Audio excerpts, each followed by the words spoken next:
अस्सलाम वालेकुम। मैं हूं मोहम्मद सलमान। एक दफा फिर आप मेरे चैनल पे मौजूद हैं।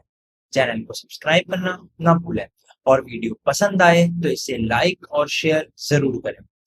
बहुत सारे लोग मुझसे बार बार पूछ रहे थे कि ई कॉमर्स एप्लीकेशन से रिलेटेड जो है वो कोई ट्यूटोरियल करें या किस तरह से हम कार्ट मैनेजमेंट कर रहे होते हैं ई कॉमर्स के अंदर। तो आज इसी हवाले से मेरी वीडियो है कि हम किस तरह से अपनी ई कॉमर्स या शॉपिंग एप्लीकेशन होती है उसके अंदर हम कार्ट मैनेजमेंट कर सकते हैं। तो इस कार्ट मैनेजमेंट को जो है वो यूजिंग द गेटएक्स हम इम्प्लीमेंट करेंगे। अगर आप लोगों को थोड़ा बहुत आइडिया हो, गेटएक्स एक स्टेट मैनेजमेंट सिस्टम है जो कि अपनी कस्टम राउटिंग भी प्रोवाइड करता है, अपनी नेटवर्किंग सोर्सेज भी प्रोवाइड करता है, कस्टम टोस्ट स्नैक बार्स वगैरह भी हमें प्रोवाइड करता है। तो एक अच्छा इकोसिस्टम है गेटएक्स। तो आज उसी को हम इस्तेमाल करते हुए अपने इस कार्ट मैनेजमेंट को इम्प्लीमेंट करेंगे। तो चले हम कोड की तरफ बढ़ते हैं। आप देख सकते हैं यहाँ पे मैंने एक प्रोडक्ट की लिस्ट ऑलरेडी बनाई हुई है जिसमें मैंने जो है वो 10 काउंट्स ऑफ प्रोडक्ट जो है वो ऐसे ही रैंडम इंडेक्स वाइज नेमिंग के साथ प्रोडक्ट्स डाल दिए। ठीक है। अब हम सबसे पहले इसका यूआई तैयार करते हैं ताकि हमें एक चीज यहाँ पे नजर आना शुरू हो जाते हैं जाके हम उसकी कार्ड मैनेजमेंट पे काम करेंगे। तो मैं यहाँ पे सिंपल लिखता हूँ कि ग्रिड व्यू बिल्डर। ठीक है। तो ये ग्रिड व्यू बिल्डर मैं लिख देता हूँ। मैंने ग्रिड ही लिख दिया, सॉरी। तो ये ग्रिड व्यू बिल्डर मैंने जैसे ही लिखा, इसने ये जो है वो ग्रिड व्यू बिल्डर मेरे लिए खुद जनरेट कर रहा है। और आप लोग शायद इस पे हैरान भी होंगे कि ये कोड कैसा खुद हो रहा है। तो इस हवाले से भी मैंने वीडियो बनाई भी है कि हम किस तरह से फ्लटर के साथ गिटहब को पायलट को इम्प्लीमेंट कर सकते हैं। और गिटहब को पायलट बेसिकली आपका एआई प्रोग्रामर होता है जो आपके बिहाफ के ऊपर कोडिंग कर रहा होता है। तो इसको जरा सा जो है वो हम देखेंगे। तो अगर आपको ये वीडियो देखनी है तो आप अपने ऊपर एक कार्ड में लिंक कर रहा हूँ, आप उसके थ्रू जो है वो इस वीडियो को देख सकते हैं। तो हम चले आगे बढ़ते हैं। अब इसने एक सजेशन दिया लेकिन बाद दफा ये अधूरी सजेशन देता है तो इसको कंप्लीट करना पड़ जाता है। तो मैं इसको जरा सा देख के कंप्लीट कर लेता हूँ। अब बीच का इसने जो ये पूरा वो दिया है, मुझे ये इस्तेमाल नहीं करना है इसका जेस्चर डिटेक्टर। मैं अपना खुद से बनाऊंगा। तो मैं सिर्फ इस वाले पार्ट को रहने देता हूँ, अदरवाइज मैं जो चीजें हैं उसको मैं कंप्लीटली ले लेता हूँ। ठीक है। तो हमारा विजिट ट्री जो है वो यहाँ पे कंप्लीट हो गया है। और मुझे अपना कस्टम कार्ड बनाना है तो वो कार्ड मैं यहाँ पे पेस्ट कर देता हूँ जिससे जो है वो मेरा कस्टम कार्ड जनरेट हो जाए। और मैं कोड को रिफैक्टर कर देता हूँ ताकि थोड़ा सा जो है वो ये दिखने में भी अच्छा हो जाए। ठीक है। अब मैं इसको कंट्रोल एस करता हूँ तो आप देखेंगे कि मेरी जो प्रोडक्ट्स मैंने बनाई थी उनसे रिलेटेड ये कार्ड एक जनरेट हो गया। ये कार्ड एक नॉर्मल मैंने यूआई बनाया हुआ है जिसके अंदर कॉलम में इमेज लगाए गए, उससे प्रोडक्ट का नाम, प्रोडक्ट का जो प्राइस है वो, और एक बटन बार नीचे लगाया हुआ है जिसमें प्लस माइनस साइन है। और ये आइकन का फंक्शन अभी एम्प्टी है। तो इसको हम जो है वो फिल करेंगे कि किस तरह से हम इसके अंदर डिक्रीमेंट या इंक्रीमेंट कर सकते हैं। ठीक है। तो अब मैं अपनी असल कार्ट मैनेजमेंट के प्रोसेस में शुरू करता हूँ। तो जिस तरह से मैंने बताया कि हम गेटएक्स के थ्रू इसको कर रहे होंगे तो मैं यहाँ पे गेटएक्स की हमें लाइब्रेरी इंपोर्ट करनी होगी जो कि मेरे पास मेरे प्रोजेक्ट में ऑलरेडी इम्प्लीमेंटेड है। यहाँ पे हम एक कंट्रोलर बनाएंगे जो कि हमारा गेटएक्स का कंट्रोलर होगा जिसके थ्रू हम कार्ट मैनेजमेंट कर रहे होंगे। तो मैं इसका नाम रखता हूँ कार्ट कंट्रोलर। और कार्ट कंट्रोलर के अंदर हम सबसे पहले ये इस लाइब्रेरी को इंपोर्ट करेंगे गेटएक्स की। देन जाके मैं क्लास जिस तरह से हम नॉर्मली बना रहे होते हैं वैसे ही कार्ट कंट्रोलर नाम की क्लास बना रहा हूँ। और उसको एक्सटेंड कर दूंगा मैं गेट एक्स कंट्रोलर से। तो गेट एक्स कंट्रोलर से जैसे ही एक्सटेंड हो जाएगा तो अब इसके अंदर जो जो एक गेट एक्स कंट्रोलर में फंक्शनैलिटी होती है वो यहाँ पे ऑटोमेटिकली बाइंड हो जाएगी। अभी मुझे सजेशन दे रहा है लेकिन मुझे सजेशन लेनी नहीं है। तो मैं यहाँ पे एक लिस्ट बना दूँ जिसके अंदर हमारी जो है वो प्रोडक्ट की लिस्ट मेंटेन हो रही होगी। तो मैं यहाँ पे प्रोडक्ट्स की जो है वो एक बनाता हूँ और उसको इनिशियली जो है वो एम्प्टी रख दिया और इसको हम कर देते हैं list dot empty and dot OBS ताकि ये जो है वो ऑब्जर्वेबल भी हो हमारे लिए और हम इजीली इसके साथ काम कर सकें। तो इसके टाइप को मैं यहाँ पे डिफाइन कर देता हूँ। तो ये प्रोडक्ट टाइप की होगी। अच्छा। अब कार्ट के अंदर हमें जो जो फंक्शन चाहिए होता है कि हमें ऐड प्रोडक्ट करनी है, रिमूव प्रोडक्ट करने है, इंक्रीज काउंट करना है, डिक्रीज काउंट करना है, उसका गेट काउंट चाहिए। तो अब देखिए खुद ही सजेशन दे रहा है, ये सारा मेरा एआई प्रोग्रामर ही कर रहा है। तो ऐड मुझे प्रोडक्ट करनी है, ठीक है। मुझे रिमूव प्रोडक्ट करनी है, ठीक है। मुझे क्लियर कार्ट करनी है, ठीक है। अब देखिए इसमें कोई सच रॉकेट साइंस नहीं है। ऐड प्रोडक्ट के अंदर क्या हमने जो ऊपर लिस्ट बनाई है जिसमें हम कार्ट के प्रोडक्ट्स को मेंटेन कर रहे हो उसमें मैंने ऐड करवा दिया। अगर रिमूव करना है तो मैं रिमूव उस सब्जेक्ट को करवा रहा हूँ और कार्ड को क्लियर करना है तो वो पूरी लिस्ट ही हमारी क्या हो रही है, क्लियर हो रही है। ठीक है। अब उसके बाद जो है वो, अगर मुझे इंक्रीज काउंट और डिक्रीज काउंट, जैसा मैंने आपको बताया कि मैं एक एक काउंट बनाना चाह रहा हूँ कि पहले एक प्रोडक्ट मैंने ऐड तो कर दिया, लेकिन वो उसकी मुझे 4 क्वांटिटी चाहिए, 3 क्वांटिटी। तो उसके लिए जो है वो हमें इंक्रीज काउंट का एक फंक्शन जो है वो बनाना पड़ेगा इंक्रीज क्वांटिटी के बेसिकली। और इंक्रीज क्वांटिटी बेसिकली क्या करेगा, आपकी जो है वो प्रोडक्ट का इंक्रीज करेगा काउंट। ठीक है। तो प्रोडक्ट का जो इंक्रीज काउंट हमें करना है, वो चूंकि ये तो हमारा पैरामीटर आ रहा है, ठीक है, हमें अपने जो प्रोडक्ट इस यहाँ पे मौजूद है लिस्ट के अंदर, उसको इंक्रीमेंट करना है। तो सबसे पहले जो है वो मैं यहाँ पे सर्च करूंगा हमारी प्रोडक्ट लिस्ट के अंदर कि आया कि मौजूद है भी या नहीं है प्रोडक्ट। ठीक है।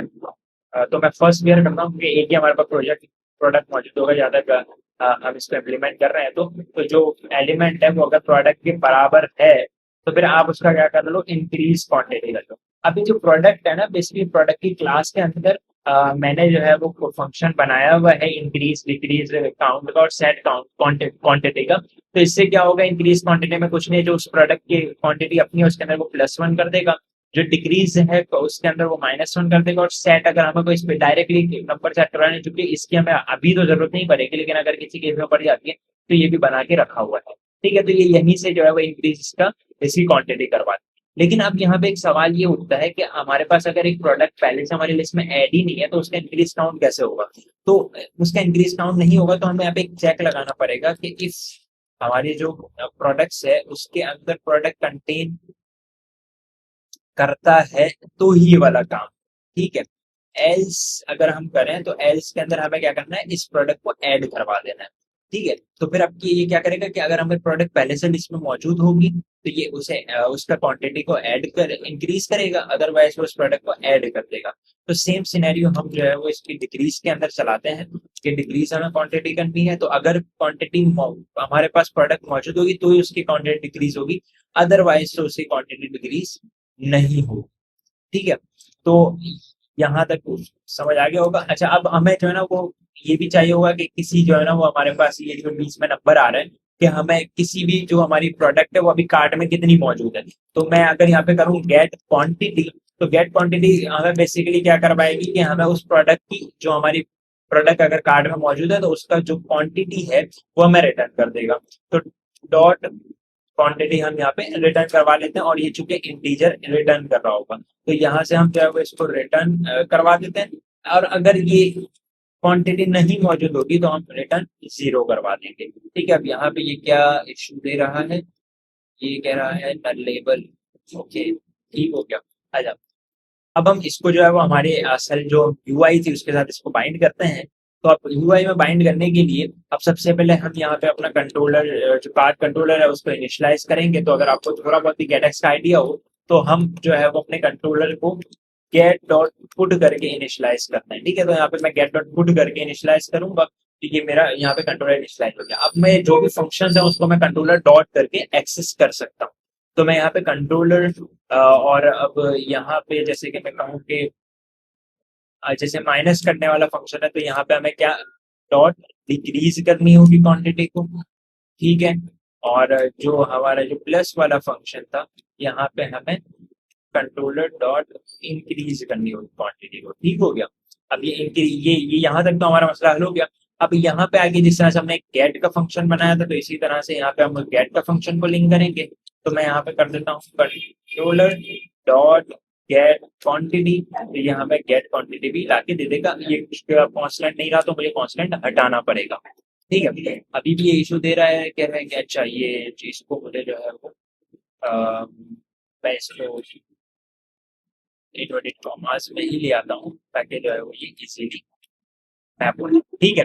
अब ये हमारे पास इसकी क्वांटिटी भी मैप हो गई है यहाँ पे। लेकिन अब अगर कोई हमारे पास इस तरह का होता है कि जिसकी वैल्यू चेंज होती रहती है, तो हम उसको OBX में रैप करते हैं ताकि वो उसको ऑब्जर्व करता रहे और उसको रन टाइम पे चेंज करता रहे। तो मैं इसको भी जो है वो OBX में ही रैप करता हूँ। तो OBX जो कि एक बिल्डर है, तो ये चाइल्ड नहीं आएगा, ये बिल्डर के तौर पे यहाँ पे रिटर्न कर रहा होगा। ठीक है। अब यहाँ तक हमने जो चीज इंप्लीमेंट किया, जरा सा हम उसको देखते हैं कि वो वर्कआउट कर रहा है या नहीं कर रहा। मैं यहाँ पे प्लस करता हूँ, चूंकि जो है वो यहाँ पे अभी ये इस सेंस में इम्प्लीमेंट नहीं हो रहा। मैं अब देखता हूँ इसको कि हमारे प्लस में क्या इशू है। अब अगर हमारे पास प्रोडक्ट्स के अंदर प्रोडक्ट कंटेन कर रहा है तो वो यहाँ पे आएगा, अदरवाइज वो यहाँ पे आएगा। अब वो ऐड प्रोडक्ट के अंदर हमने प्रोडक्ट को ऐड तो करवा दिया, लेकिन उसकी जो हमने क्वांटिटी का, अगर आप देखेंगे प्रोडक्ट के अंदर एक क्वांटिटी का वेरिएबल है जो इसकी क्वांटिटी को मेंटेन कर रहा है, तो हमने उसको इंक्रीज करना नहीं किया। तो हम यहाँ पे अब जो है वो उस प्रोडक्ट की क्वांटिटी को भी इंक्रीज करेंगे। तो यहाँ पे मैं कर देता हूँ कि अभी जो सबसे लास्ट में जो ऐड हुआ है उसकी आप क्या कर लो, इंक्रीज कर दो। हम चूंकि इंक्रीज के केस में तो इंक्रीज कर रहे हैं, लेकिन जब ऐड हो रही है उस केस में इंक्रीज नहीं हो रही थी क्वांटिटी। तो मैंने क्या किया, उसको ऐड तो करवा दिया, लेकिन साथ साथ मैं इंक्रीज भी करवा रहा हूँ। तो सेम सिनेरियो यहाँ पे जो है वो डिक्रीज में भी होगा, रिमूव के अंदर भी होगा। तो जो प्रोडक्ट होगा उसकी जो क्वांटिटी है उसको हम डिक्रीज कर देंगे पहले, फिर जाके उसको रिमूव करवाएंगे, ताकि उसका डाटा जो है वो हमारे यहाँ पे भी रिफ्लेक्ट होना शुरू हो जाए। अब आप देख सकते हैं यहाँ पे ये वन खुद ही आ गया। यहाँ पे एक और चीज जो है वो ध्यान रहे, वो ये कि जो हमारी प्रोडक्ट है उसको हमें रिफ्रेश भी करवाना होता है लिस्ट को। तो रिफ्रेश जब हम करवा रहे होते हैं तभी वो ऑब्जर्वेबल को मालूम होता है कि कोई चेंज आया है, और उस चेंज की वजह से मुझे अब जो है वो इसके अंदर चेंजेस करनी है। ठीक है, तो अब देखें ये 2 हो गया। अब मैं जैसे इसको करूंगा अभी 44 पे, क्योंकि वो रिफ्रेश हो रहा है, पहले हमने रिफ्रेश नहीं किया था, जिसकी वजह से वो जो है वो यहाँ पे रिफ्रेश नहीं हो रहा था। तो अब देखें ये बिल्कुल परफेक्ट काम कर रहा है। अब यहाँ पे 3 किया, ये डिक्रीज भी प्रॉपर कर रहा है, 2 किया फिर भी प्रॉपर कर रहा है। अब यहाँ पे मैं अगर जो है वो ये दूसरे प्रोडक्ट के साथ भी करूं तो ये देखें अलग अलग दोनों को बिल्कुल परफेक्टली ये ऐड और रिमूव कर। अब हमें कैसे पता कि अभी कार्ट में कितनी प्रोडक्ट काउंट होते, चले हम वो भी चीज शो करवा देते हैं। यहाँ पे एक छोटा सा कार्ट का आइकन शो करवाते हैं, जिसके जिसके ऊपर हम जो है वो ये देख रहे होंगे कि कितना उसका काउंट है या नहीं है। तो मैं ऐप बार के अंदर एक्शन ऐड करता हूँ, और इस एक्शन के अंदर मैं यहाँ पे लिखता हूँ कि cart icon with stack count. ठीक है, कि काउंटिंग के साथ जो है वो मुझे प्रॉपर ये विजिट मिल जाए, तो मेरे एआई जो डेवलपर है वो खुद ही जो है वो इसको बता देगा। अच्छा चले मैं आपके लिए ये चीज कर देता हूँ। अब इसको जरा सा देखते हैं। देखें यहाँ पे जो है वो 2 प्रोडक्ट्स अभी कार्ट में मौजूद है, यहाँ पे 2 का काउंट आपको नजर आ रहा होगा। अब मैं जैसे ही अगर इसको खत्म कर देता हूँ तो अब ऊपर चूंकि ये चेंज नहीं हुआ, अब क्योंकि ऊपर जिस तरह मैंने आपको बोला था अगर हमारे पास ऑब्जर्वेबल होता है तो हमें उसको ओबीएक्स में रैप करना होता है। तो यहाँ पे भी मेरा जो ये लेंथ है उसको मैं किसके अंदर, ओबीएक्स में रैप करूंगा। तो मैं इसको ओबीएक्स में रैप कर देता हूँ। ठीक है,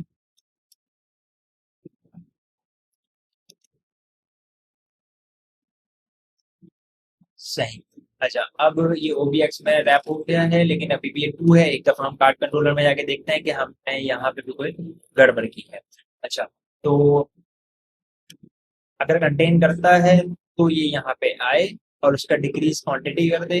लेकिन यहाँ पे अब हमने देखे रिमूव नहीं किया, तो हमें यहाँ पे एक और कंडीशन लगानी पड़ेगी। वो कंडीशन ये होगी कि इफ कंटेन तो करता है, लेकिन अब कंटेन करने के बाद अगर हमारी जो प्रोडक्ट है, मैं इस फंक्शन को स्प्लिट कर देता हूँ एक टुकड़े के अंदर। मैं पहले यहाँ पे प्रोडक्ट ले लेता हूँ अपनी पी के वेरिएबल के अंदर, देन जाके मैं कहता हूँ कि इफ पी की जो क्वांटिटी है वो अगर बराबर 1 के है, तो आपने क्या करना है, आपने डायरेक्ट प्रोडक्ट रिमूव करवा देनी है। ठीक है, आपने इसको रखना नहीं है।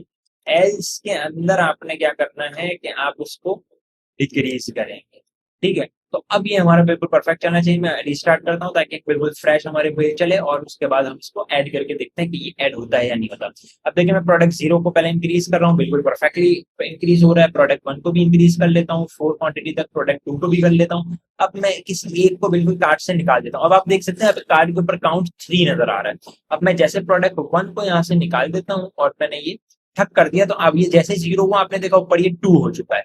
ठीक है, इसी तरह से अगर मैं इसको भी निकाल देता हूँ, ये 1 हो चुका, और अब अगर मैं इसको भी निकाल देता हूँ तो ये क्या हो गया, 0 हो गया। दोबारा से मैं इसको ऐड करता हूँ तो देखें दोबारा से ये ऐड होना शुरू हो गया। तो इस तरह से आप कंप्लीट कार्ट मैनेजमेंट कर सकते हैं, और देखें कितनी सिंपल वे के अंदर जस्ट कुछ फंक्शंस बने और वो डायरेक्टली मैप होकर इजीली हमारी कार्ट मैनेजमेंट हो गई।